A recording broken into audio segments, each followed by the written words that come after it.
Okay, magandang araw po sa ating lahat. Panibagong vlog, panibagong updates na naman ang ating gagawin.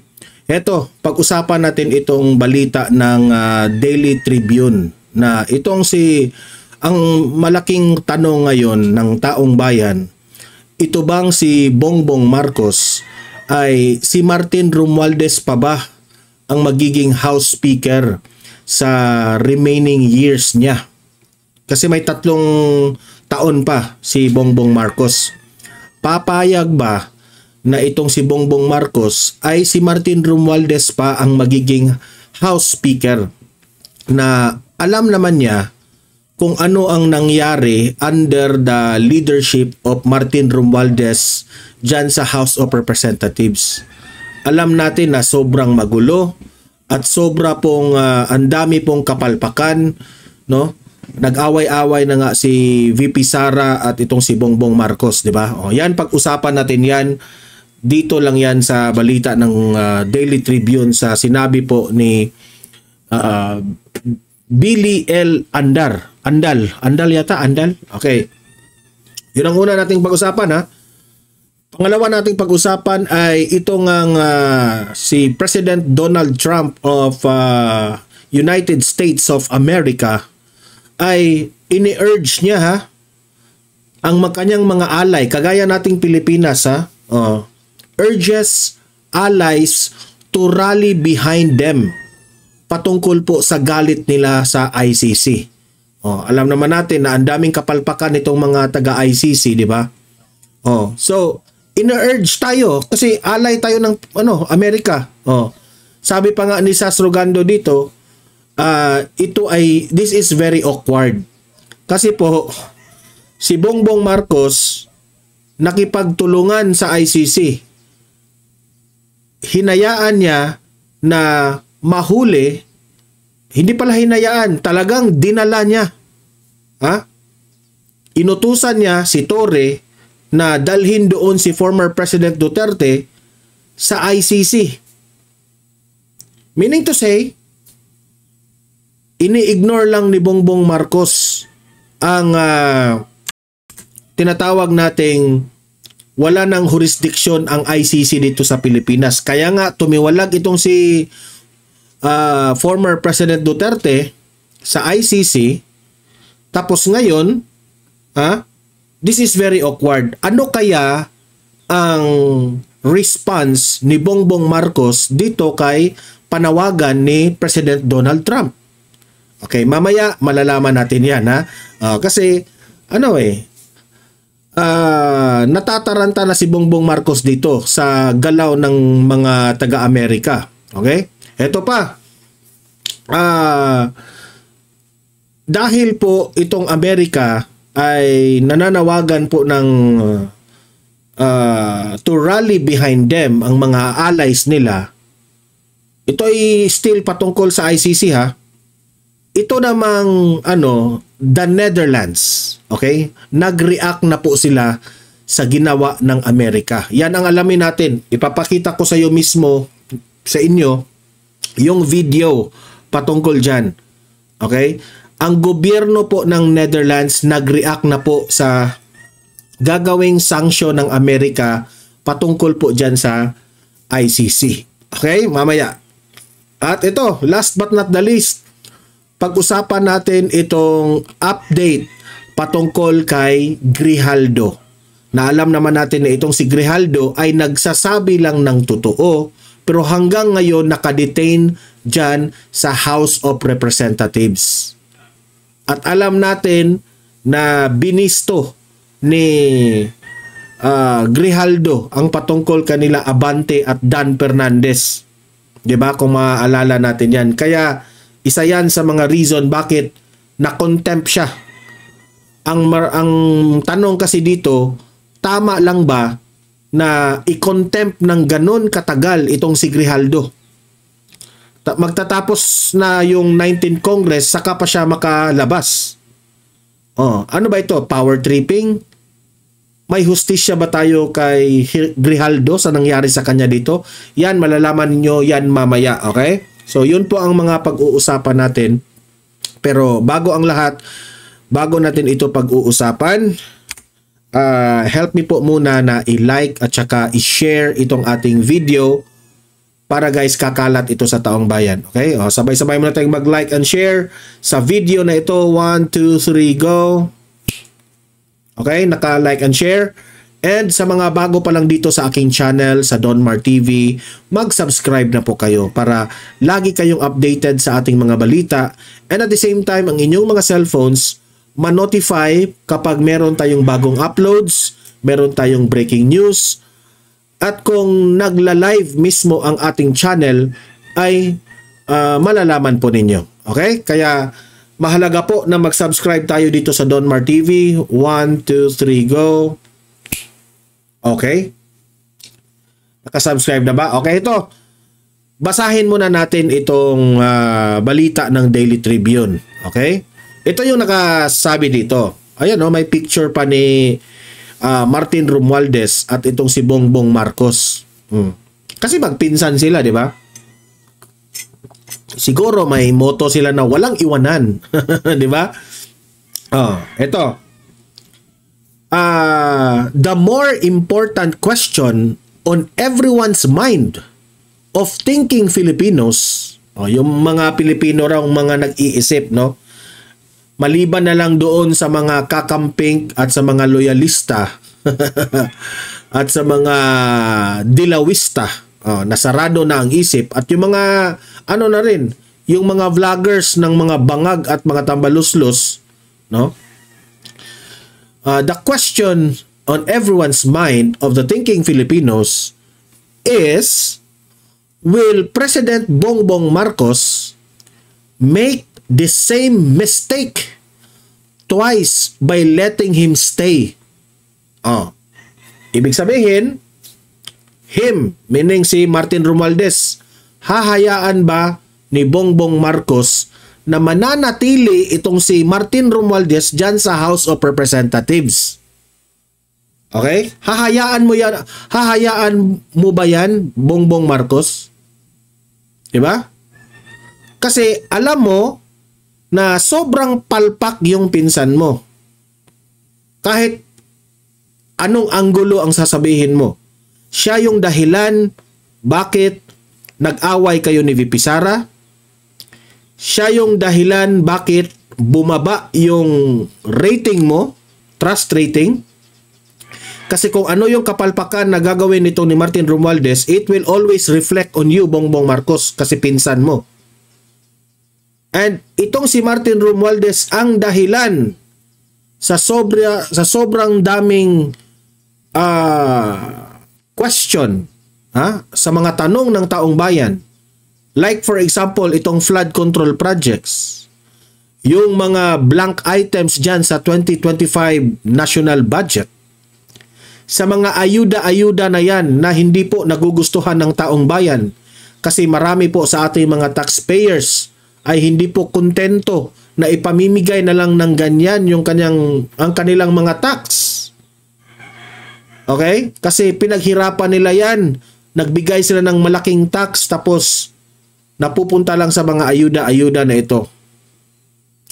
Tama lang ba? Sapat lang ba ang itong mga ayuda na ito?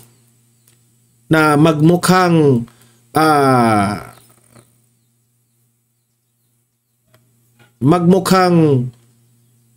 yung taong bayan na naka-receive ng mga ayuda na ito ay umaasa na lang sa ayuda ng gobyerno. Tama lang ba yan?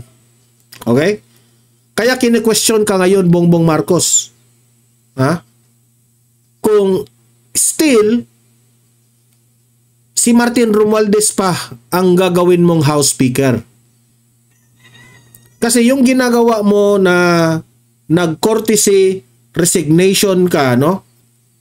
Ng inyong mga gabinete, 2-3 lang po yung tinanggal mo.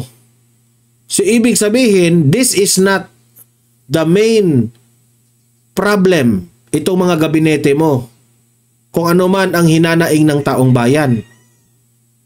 Okay? You are not solving the problem, Bongbong Marcos. Kaplastikan yun. Ipinalabas mo na may ginawa ka. Pero Ni-retain mo lang halos lahat. Nilipat-lipat mo lang. Tapos ngayon, 2-3 lang po talaga yung tinanggal mo bilang isa sa mga yung mga kasali sa gabinete. 3 lang. Is this really the main problem of the Philippines? Na masosolve na ito in 3 years yung mga remaining natin. 'Di ba? Ang pinagbabasihan mo yung election na the people have spoken. Ayaw na ng taong bayan ang away politika. Ikaw pa rin mismong nagsabi diyan, ha? Pero kung hahayaan mo lang itong si Martin Romualdez na maging House Speaker, you are not solving the problem, Bongbong Marcos. Yan ang totoo. Or, ito yung pananaw namin. Kung hindi mo tatanggalin bilang House Speaker yan si Martin Romualdez, weak leader ka talaga. Hindi mo talaga makukontrol si Martin Romualdez. O kaya, ito lang ha, mga possibilities lang ito. Analysis namin ha. Respetuhin nyo naman yung aking sariling opinion ha. O baka, yung wife mo na si Liza Araneta Marcos ang nagde-decide niyan. Kasi marami kasi sa usap-usapan na ikaw ay under control ng iyong asawa. Totoo ba? Kung totoong presidente ka at may malasakit ka sa taong bayan, Mr. Bongbong Marcos, magdesisyon ka sa sarili mo according to kung ano yung panawagan ng taong bayan. Ano ba yung panawagan ng taong bayan, Bongbong Marcos? Ayaw na ng away politika. So kung kami yung tatanungin mo, if gusto namin, tanggalin mo yan si Martin Romualdez. Yan ang pinakaunang dahilan bakit nagka-leche-leche yung presidency mo. Okay? Patuloy. Obviously, to save this country from being wrecked from the crisis brought about by the speaker, there is no other rational option. Totoo. Kung gusto mo, Bongbong Marcos, na hindi maulit yung nangyari sa first, second, third years na you are the president, ang dami, di ba? Mapapasin natin sobrang gulo. Gulong-gulo po in the first 3 years ng presidency mo. If you don't want that to happen again, Bongbong Marcos, you have to pull out Martin Romualdez. There is no other rational option. Ika nga, sabi ng taga Daily Tribune, The Bridge, Billy L. Andal. Tama. Kaya ko nga tinapik ito kasi sang-ayon ako dito eh. Okay? Sang-ayon ako dito. Ano bang nagawa ni Martin Romualdez sa House of Representatives? Ano bang nagawa niya? Sa tingin ko, ang nagawa niya, maraming mga congressman dyan ang nabubusog. Di ba? Nabubusog sa budget.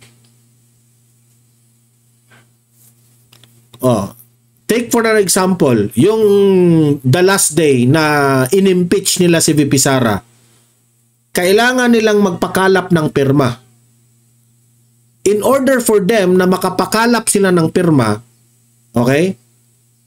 Ayon sa campaign manager ng Alyansa ng Bagoong Pilipinas ni Bongbong Marcos, totoo ito. Yung nakapirma, meron silang matanggap. Di ko lang alam kung ano yon. Budget ba yon? Pera ba yon? Basta meron silang matanggap para raw di umano sa kanilang constituents. Well, the others, yung mga ibang mga congressman umamin na kung hindi sila pipirma, wala silang pera sa kanilang mga constituents o budget. So yung iba, napipilitan na pumirma doon. Napipilitan sila, wala silang choice. Kasi kung hindi sila pipirma, anong maibibigay nilang proyekto sa kanilang lugar, sa kanilang probinsya? Ganun kasimple ha. Kahit kontra gusto sa kanila na i-impeach si BP Sara, kailangan nilang pumirma kasi natatakot sila na kapag hindi sila pumirma, magiging alanganin rin ang kanilang probinsya. Gano'n na ba ang style of government ngayon? Dahil sa kaalyado kita, hindi kita kaalyado, pipirma ka dito, hindi ka pipirma dito, gano'n lang nang ba? Dapat itong budget ng Pilipinas ay ma-distribute ito lahat ng probinsya equally at yun sana ang tama. Kaya nga pala, hindi tayo umuunlad dito sa bansang Pilipinas kasi sa away politika. Now, if ikaw ngayon, Bongbong Marcos, ang tatanungin namin, pumalpak ka na sa first 3 years mo. You have a remaining 3 years. Papayag ka ba na mananatili itong si Martin Romualdez dyan sa House of Representatives? Kasi, kung papayag kang mananatili yan si Martin Romualdez, ay ito lang yung masasabi ko sa iyo. Babagsak at babagsak ang Pilipinas kagaya ng pagbagsak mo rin, Bongbong Marcos. You still have a chance, Bongbong Marcos. Kung itong mga buwaya na ito ay tanggalin mo, baka siguro ma-appreciate ka pa ng taong bayan. Sabi dito, the Romualdez speakership. Yan kasi ang mga kumakalat ngayon na issue. Si Martin Romualdez pa ba yung House Speaker? Siya pa ba yung magiging House Speaker ulit sa 3 years na remaining? Ang sakit, no? Kasi kung siya pa rin ang magiging speaker sa 3 years na remaining ni Bongbong Marcos, good luck, Philippines. Yan. Di ako, nagbubulahan dito.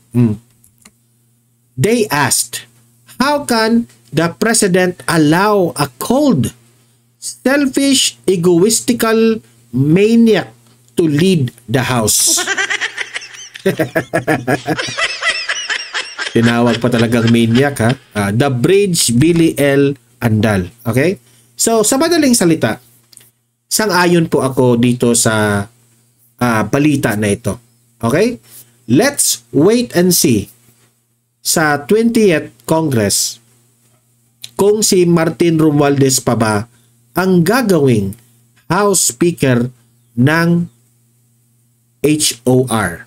Okay? Bongbong Marcos, malaki po ang faktor mo dito. Aabangan ka ng taong bayan kung ano ang maging galaw mo rito. Okay? Tatandaan namin yan. Okay, let's move from our next topic. Okay? Punta tayo dito sa ito, issue ng Amerika. This is very awkward. Okay? Ito. Yan. Ito po ay nakita ko sa page ni Sas Rogando Sasod. Which is tama ang reaction ni Sas Rogando dito. Sabi ni Sas, ang awkward naman ito. Okay? Bakit awkward? Okay? Ito. Manila, Philippines. The United States urge its allies to rally behind its move to impose sanction on the International Criminal Court o ICC for what is deemed were illegitimate actions against sovereign states. Okay? So sa madaling salita, kung ito po ay ating aralin mabuti, ang bansang Amerika ngayon, headed by the President of the United States, Donald Trump, hindi po nagugustuhan ni President Donald Trump ang ginawa ng ICC. Meaning to say, galit po ang Amerika, galit po si President Donald Trump sa ICC. Okay, galit siya ha, galit siya. Ngayon, nananawagan si Donald Trump, President Donald Trump. Ang Amerika po, nananawagan na kayong mga allies ko, allies. Oh, sino ba yung mga ally ng Amerika? Japan, Singapore, Thailand, Philippines, no? Correct me if I'm wrong, ha? Pro part tayo, ally tayo, di ba? Gusto ni President Donald Trump to rally behind us. Meaning to say, sa Tagalog pa, makisimpatya kayo sa amin, sa gagawin namin. Ayaw namin itong ginagawa ng ICC. Kung tutuusin pa nga, gusto nating mabuwag itong ICC. Tanggalin na itong ICC sa mundong ito. Di ba? Pero ang awkward, why? Kasi ally natin ang Pilipinas, pero here comes the President of the Philippines allowing the former president na makulong dyan sa ICC. Now, Bongbong Marcos, ano ka na ngayon? Yan lang ang argumento natin. 'Di ba? Ikaw, Bongbong Marcos, hangang-hanga ka sa Amerika. Para pangang hahalik ka sa Amerika para lang tulungan tayo ng Amerika sa away natin sa China. Ngayon, anong gagawin mo na itong si President Donald Trump hindi niya ginusto itong galaw ng ICC? Sa madaling salita, to make the long story short, gusto na nga ng Amerika na itong ICC na to ay mabuwag na ito, tanggalin na itong ICC na ito. Pero ikaw na number one ally ng Amerika, Bongbong Marcos, ang Pilipinas, ikaw pa mismo ang nagpadala ng ating dating presidente na walang tamang warrant of arrest, hindi dumaan sa custodial state, hindi dumaan sa tamang procedure, sinakay nyo sa eroplano, matanda na, 80 years old, papunta doon sa ICC. Kinulong doon. Doon pa lamang mali na eh. Kahit hindi pa nagsalita ang Amerika.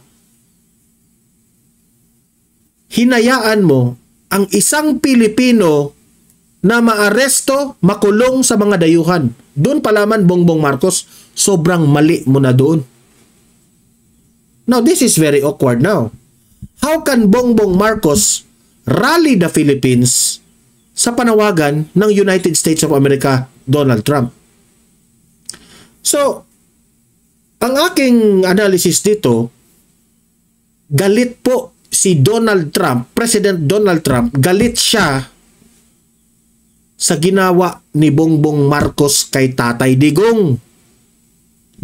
Ang tanong, may mukha ka pa ba, Bongbong Marcos, na haharap kay Donald Trump sa ginawa mo kay Duterte? Hindi, who knows? Meron pa ka pa namang 3 years. Kung magkita kayo ni Donald Trump, anong sasabihin mo kapag tatanungin ka ni Donald Trump, why did you do that to my friend?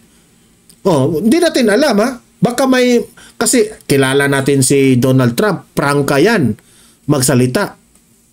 Kung paprangkahan ka, Bongbong Marcos, ni Donald Trump, sasabihin ni Donald Trump, Bongbong Marcos, why did you let Duterte, or why did you bring Duterte to the ICC? That's wrong. Ano kayang sasabihin ni Bongbong Marcos? Bongbong Marcos, sumagot ka. Ano ang sasabihin mo dyan? Anong mukha mong makipag-usap dyan kay Donald Trump? Hindi yan pamumulitika ha. Kasi si Donald Trump, meron rin siyang nakitang lapses dito sa ICC. Ika nga, sabi dito, the International Criminal Court or ICC for what it deemed were illegitimate actions, illegitimate actions against sovereign states.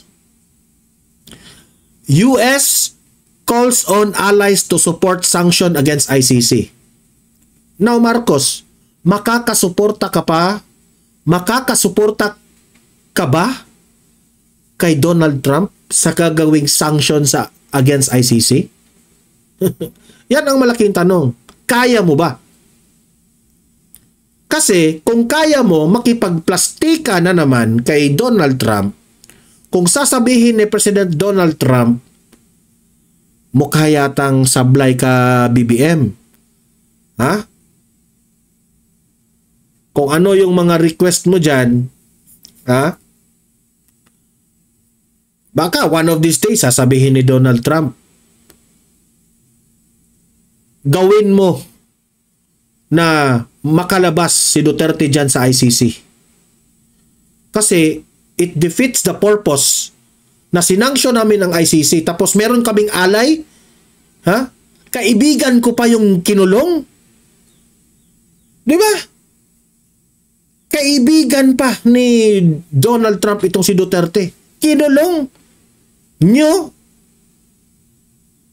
Hinatid nyo doon sa ICC na kung may reklamo kayo dito sa ginawang war on drugs ni Tatay Digong, sana doon nililitis o dito sa Pilipinas. Simple lang eh. Kung hindi nyo kaya ilitis dyan si Duterte dito sa Pilipinas, nagpalaban kayo sa taga-ICC kasi hindi nyo kaya eh. Dahil sa away politika, ikaw Bongbong Marcos, naging inconsistent ka sa mga statements mo.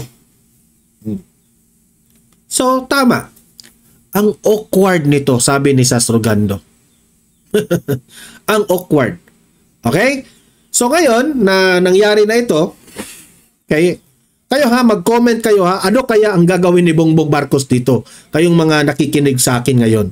Ngayon, itong ICC is located sa the Netherlands. Nag-react na po ang gobyerno ng the Netherlands patungkol po sa ginawa ng Amerika na i-sanction against the ICC. Okay? So, panoorin po natin ang balita na ito. Play. Hindi dapat nahahadlangan ang pagganap ng International Criminal Court o ICC ng mandato nito. Kaya naman tinuligsa ni Caspar Veldkamp, Minister of Foreign Affairs ng the Netherlands. Ito yung nag-react si Caspar Veldkamp, Minister of Foreign Affairs the Netherlands. Okay? Ito po yung nag-react na sila sa ginawa ng Amerika. Patuloy. Ang hakbang ng Estados Unidos na pagpapataw ng sanctions laban sa mga opisyal ng ICC. Ayon sa opisyal, dapat magawa ng independent international criminal courts at tribunals ang kanilang trabaho ng walang hadlang. Ginawa ang pahayag matapos ang anunsyo ni United States Secretary of State Marco Rubio na pagpapataw ng sanctions laban sa 4 na judges ng ICC. Imagine that one 4 yan na judges. Now, ang tanong ko dito, meron na ngang mga lapses, no? Ang tanong dyan, rirespetuhin pa ba itong ICC? Ang credibility ng ICC ba bumababa dahil dito?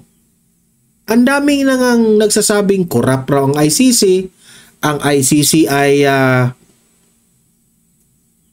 ginagawa nilang ano tawag doon? Ginagawa nilang parang kuha ko na yung word. Teka muna. Ginagawa nilang excuse. Okay, ito na lang. Ginagawa nilang excuse itong ICC sa pamumulitika. So ngayon, paano natin rirespetuhin itong ICC kung ang itong mga taga-ICC judges na ito ay parang hindi na natin mapagkakatiwalaan? Paano na yan ngayon? Tapos heto pa, yung aming dating presidente na halos minahal ng buong tao ng bansang Pilipinas, nandyan pa, nakakulong. Dahil rin sa pamumulitika. Is this ICC the avenue for pamumulitika? Ginagamit, tinitake advantage ito ng ibang mga opisyalis ng buong mundo. Diba? So, nasaan po ang relevance na bakit merong ICC sa mundong ito? Kung ito ay ginagamit lang para sa pamumulitika, we rather, dapat buwagin na yung ICC na yan. Walang patutunguhan yan, kundi gagamitin lang ito sa pamumulitika. At kabilang rito ang isa sa judges na may hawak sa kasong crimes against humanity laban kay dating Pangulong Rodrigo Duterte. Isa sa mga judge dati noong in-investigate si Tatay Digong sa kanyang war on drugs, isa dito ay nasanksyon. Sinanksyon ng Amerika. Paano yan ngayon? Partikular na si Rain Adelaide Sophie Alapini Gansu. Ang tatlong iba pang may sanctions ay sina Solomie Balungi Bongsa, Luz del Carmen Ibanez Carranza at Betty Holler. Ayon kay US Secretary of State Rubio, ipinataw ang sanctions ng Estados Unidos dahil sa direktang may kaugnayan umano ang mga individual na ito sa mga hakbang ng ICC upang makapagsagawa ng investigasyon, aresto, detensyon sa mga mamamayan ng Estados Unidos o Israel. Imagine that one. Without the consent from the United States or Israel, pumapasok sila. Nangingialam. So ano yung sinabi ni Bato de la Rosa? Ang ICC wala ng jurisdiction sa Pilipinas. Pero napag-alaman ni Senator Bato de la Rosa na there are some members of the ICC is now here in the Philippines. Sabi nga ni Senator Bato, hindi tayo. Ika nga, may ibang mga retired police na tinatakot nila para raw paaminin sa kaso nitong ginawang war on drugs si Tatay Digong. Di ba? Itong nangyari ngayon sa Amerika, pareho lang yan sa nangyari ngayon sa Pilipinas. Now, Bongbong Marcos, what can you say about this? You have to react. What happened? You have to react the situation now sa Amerika with the ICC. Kailangan mong mag-react dito. Huwag kang bingi-bingi dyan, Bongbong Marcos. Okay? Alay mo itong Amerika. Alay natin ito. Tumutulong ito sa mga request mo patungkol sa China. And you have to act on this. Nakakahiya ka, Bongbong Marcos, if hindi mo ito papansinin. Nang walang pahintulot ng dalawang bansa, kapwa hindi kasapi sa Rome Statute ang Israel at Estados Unidos. Ginawa ang hakbang kasunod ng ICC arrest warrant laban kay Israeli Prime Minister Benjamin Netanyahu. Dagdag pa ni US Secretary of State Rubio, politicized o namumulitika ang anong sinasabi natin? Politicized o namumulitika? Diba? Hindi tayo nagkamali. So, meaning to say, in conclusion, yung pagdala kay Tatay Digong sa ICC, itong ating gobyerno, pamumulitika, di ba? Bongbong Marcos, wala kang lusot dito. Babasahin ko pa. The ICC is politicized and falsely claims unfettered discretion to investigate, charge, and prosecute nationals of the United States and our allies. Marco Rubio, U.S. Secretary of State. ICC, mali rin ang claims o pahayag nitong may lubos itong kapangyarihan para makapagsagawa ng investigasyon, maghain ng mga kaso at i-prosecute ang mga... Kaya nga tumiwalag ang Amerika dyan sa ICC. Di ba? Mamamayan ng Estados Unidos at mga kaalyado katulad ng Israel. Pag-abuso umano ito sa kapangyarihan at panghihimasok sa sovereignty. Di ba? Bakit kayo makikialam dyan? Ang alay nila na sa Israel, hindi ko lang alam ha, kasi ang kinakampihan ng United States ngayon ay itong Israel. Ewan ko na lang kung itong si President Donald Trump ay makialam na sa Pilipinas. Senator Bato de la Rosa, no? Magpatulong ka kay ang payo ko kay Senator Bato de la Rosa, magpatulong ka kay you write a letter to the President of the United States na ito rin ang nangyayari sa amin sa bansang Pilipinas. May mga nakapasok na mga taga-ICC dito. I would advise Senator Bato na ganyan ang gagawin niya. At national security ng Amerika. Bago ito, nauna nang nagpataw ng sanksyon ng Estados Unidos laban kay ICC Chief Prosecutor Karim Khan dahilan upang mawalan ito ng access sa kanyang email at i-freeze ang kanyang bank accounts. Rosalie Coz, UNT. Grabe, no? Grabe talaga ang pangyayari. Ang awkward. Bongbong Marcos, you better calculate your moves, okay? I-calculate mo yung galawan mo na re-respetuhin ka pa ni President Donald Trump ng Amerika. Yun lang ang masasabi ko dyan. Okay? Respetuhin mo.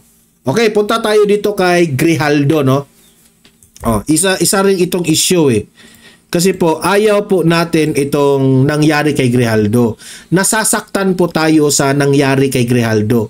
Dahil lang nagsasabi siya ng totoo, ay na-contempt siya, hindi na nga niya kapiling yung kanyang pamilya noong Christmas time at saka yung kanyang birthday. At kung ano-anong mga okasyon sa kanyang pamilya, hindi niya kapiling. Dahil nga, na-contempt siya doon sa House of Representatives. Ito yung balita ng Daily Tribune. Ako po naaawa dito kay Grijaldo. Detained for contempt. Ito yung title ng Daily Tribune. 6 months behind bars. Okay, magsi 6 months na siyang nandoon sa loob ha. No charges. Imagine that one ha. No, Grijaldo has no charges. No conviction. Just congressional contempt. Okay? Kinontempt siya kasi ayaw ng mga congressman ang kanyang sagot. Tama ba yan? Colonel Hector Grijaldo named names. Okay? Kung maalala natin, sinabi po ni Grijaldo kung ano yung nangyari, kung ano yung ginawa sa kanya ni Abante at ni Dan Fernandez, di ba? Dan Fernandez at itong si Bienvenido Abante, and that alone seemed enough to get him locked up. Okay, ngayon, he is continuously disrespecting this committee. Representative Ace Barbers claimed as if silence was a capital offense. Sila mismo ang nagsabi ha, na dinisrespect raw nila ni Grijaldo ang House of Representatives. Kaya ba siya na-contempt at hanggang ngayon nakakulong? Sa anong bagay niya dinisrespect? Ito lang yung aking reaksyon dito ha. Sa pagsasabi ng totoo, makonsider na yun na dinisrespect mo ang House of Representatives? Kung sasabihin ko sa iyo, pangit ka, at yan ay totoo sa paningin ko, magagalit kayo? Ang pangit ng ugali nyo. Now, he has claimed, Grijaldo, na yun ang nangyari sa backdoor, behind the hearing. Nagsabi siya ng totoo. Nagalit sila dahil binuking ni Grijaldo. Kinontempt nila. Ang tanong, tama ba yun? Di ba? But lawyers say this isn't about law. It's about pride. Okay, correct. Exactly. natamaan sila eh. Akala siguro nila na mapa-oo nila si Grijaldo backstage. Okay? Akala nila siguro maipasok nila si Grijaldo sa kanilang mga bulsa. Eh hindi 'yon kinagat ni Grijaldo kasi may bayag. Tinawag pa nga ng mga taong bayan si Grijaldo ng bayani sa ginawa niya. Kasi si Grijaldo, wala siyang pakialam kung ma-detain siya, makulong siya. Ang importante sa kanya, ang kanyang credibility, dignity, and respeto sa sarili. Okay? Sabi pa dito, Congress may not detain someone just because they did not like the resource person's answer, said Attorney Abram Manahan. Attorney Ferdinand Topacio was blunter. His continued detention is but a result of pique and offense caused to some Quadcom members. Ang kanyang pagkakadetain itong si Grijaldo dyan sa House of Representatives ay dahil sa natamaan po ang mga members sa Quadcom. Napahiya sila sa taong bayan sa revelasyon ni Grijaldo. Dahil nagsasabi ng totoo si Grijaldo, ganyan na ang ginawa nila kay Grijaldo. Sabi pa dito, no indictment, no trial, just lost time. Imagine that one. This is very unfair on the part of Grijaldo. Di ba, nabalitaan pa nga natin na nawalan siya ng sweldo. Di ba? Pumalag ngayon si Bato de la Rosa dyan. Bakit hindi nyo swisweldohan si Grijaldo? Hindi niya kasalanan na dinitain siya ng mga tuwadcom. Dapat swelduhan pa rin si Grijaldo dyan. Di ba? Ang taong nagsasabi ng totoo, ang hirap nyo dyan, isa pa itong si Marbil eh. Dapat si Marbil nga ay siya ang unang mag-react at tulungan niya itong si Grijaldo kasi kapwa niya, kapulisan yan eh. Organization yan eh. Dapat mong tulungan. Pero anong ginawa ni Marbil? Wala. Nga. Diba? Dahil puppet na rin sa administrasyon. Yan ang katotohanan. Grijaldo is set to be released on 13th of June. Not vindicated, just timed out with the end of the 19th Congress. So may tendency pa ito na mabalik na naman. I-release siya ng June 13. So, tingnan lang natin kung anong mangyayari dyan sa June 13. Kasi itong si Abante at si Dan Fernandez, natalo kayo. Hindi ba kayo nahiya? Natalo kayo. The people have spoken. Ang tao, ang mandato ng taong bayan, tanggalin kayo dyan sa Congress, sa House of Representatives. Okay? Maliwanag pa sa sikat ng araw na ikaw Abante at ikaw Dan Fernandez, ayaw na kayo, isinusukan na kayo ng taong bayan. Justice, it seems, is waiting for Congress to adjourn. Hinihintay pa talaga na matanggal na itong si Abante at si Dan Fernandez saka ito makalabas. Siyempre, isa sa mga reason bakit hindi nanalo itong si Abante at si Dan Fernandez kasi nakikita ng taong bayan na unfair kayo sa mga ginagawa nyo dyan sa House of Representatives. That's ayon sa taong bayan. Opinion yan ng taong bayan. Hindi yan fake news. Opinion yan. Okay? Meanwhile, his missed birthdays, Christmas, New Year's, all without a court ever saying he did anything wrong. Ito po'y nakakalungkot on the part of the family of Grijaldo and to Grijaldo also. Nakakalungkot, nakakaawa. Kaya nga, ang kapulisan natin, dapat kayong maalarma. Dapat kayong mga kapulisan, sana, ipinagtanggol nyo rin si Grijaldo kasi ka-organization nyo ito eh. 'Di ba? Niyurakan nila, niyurakan nila ang tsapa ninyo sa pagiging pulis. Dahil lang sa sinabi niya na ang katotohanan, ginanyan siya. Wala silang respeto sa kapulisan. Kaya kayong mga kapulisan dyan, do something about it. Fight for your right. Because at the end of the day, kayo yung naiipit sa lahat eh. 'Di ba? Useless yung pinag-aralan ninyo, graduate kayo ng criminology, meron po kayong pinag-aralan na you have to respect your dignity bilang isang pulis. Okay? Pinagkakatiwalaan kayo ng taong bayan. Now, hindi kayo utusan ng mga government officials. Okay? At we salute you for that, Colonel Hector Grijaldo, for doing what is right, for standing up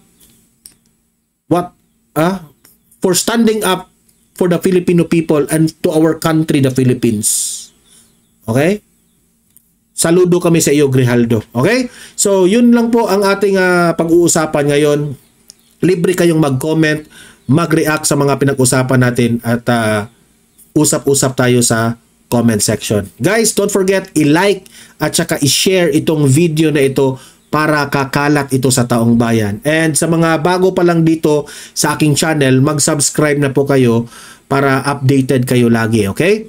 And meron tayong pangalawang channel, Don Mar TV, Balitang Totoo. YouTube pa rin mag-subscribe rin kayo doon kasi ang dami nating mga updates doon na ina-upload. Mga ibang vloggers, ina-upload natin. At importante yon para updated kayo subscribe rin kayo doon para kasi yung mga videos na yon hindi yon makikita nyo dito sa ating main channel. Okay? Okay? Sa mga audience ko dito sa Don Mar TV, thank you very much for watching again sa ating episode ng Don Mar TV. See you in my next video. See you in my next live. Have a great day. Have a great night. God bless po sa ating lahat. Mabuhay ang Pilipinas and God save the Philippines. Bye-bye.